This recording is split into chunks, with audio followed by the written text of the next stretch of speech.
Comment déterminer ce qui est vivant ou non vivant? Nous pouvons chercher une définition du vivant en comparant certaines caractéristiques d'êtres vivants connus à des éléments non vivants. Par exemple, sur cette carte, quelle caractéristique d'un être vivant est illustrée? Qu'est capable de faire l'être vivant que n'est pas capable de faire le jouet en plastique? Un animal vivant comme le tigre, ici visible à gauche, est capable de se nourrir, de manger. Une véritable plante aura besoin d'eau, de sels minéraux et de lumière pour vivre, se développer correctement. Dans notre définition du vivant, nous pouvons donc retenir comme premier critère qu'un être vivant va prélever de la matière de son environnement, de son milieu de vie. Si un être vivant ne peut pas prendre de la matière de son environnement pour se nourrir, il risque de mourir.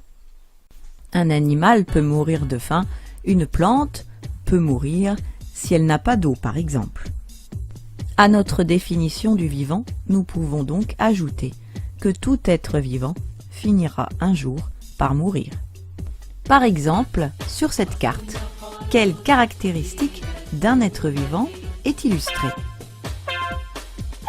L'exemple est ici celui d'un animal, mais sur cette nouvelle carte, la même caractéristique est illustrée chez les végétaux.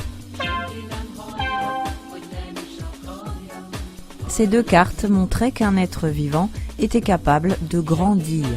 Chez les plantes, on dira plutôt capable de se développer, ce que ne fera jamais un jouet qui n'est pas vivant. Nous pouvons donc ajouter un critère à notre définition du vivant. Au cours de sa vie, un être vivant va grandir, se développer. Quelle autre caractéristique d'un être vivant est illustrée par cette carte? Si vous voulez jouer avec des petits chiots en plastique, il faudra les acheter. En effet, contrairement à de vrais chiens adultes en bonne santé, des jouets ne sont pas capables de se reproduire.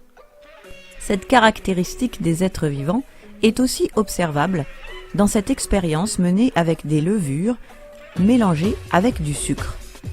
Dans un Erlenmeyer témoin sans sucre, le nombre de levures ne change pas significativement, même au bout d'une semaine. Dans un Erlenmeyer test qui contient du sucre, en 7 jours, le nombre de levures a considérablement augmenté.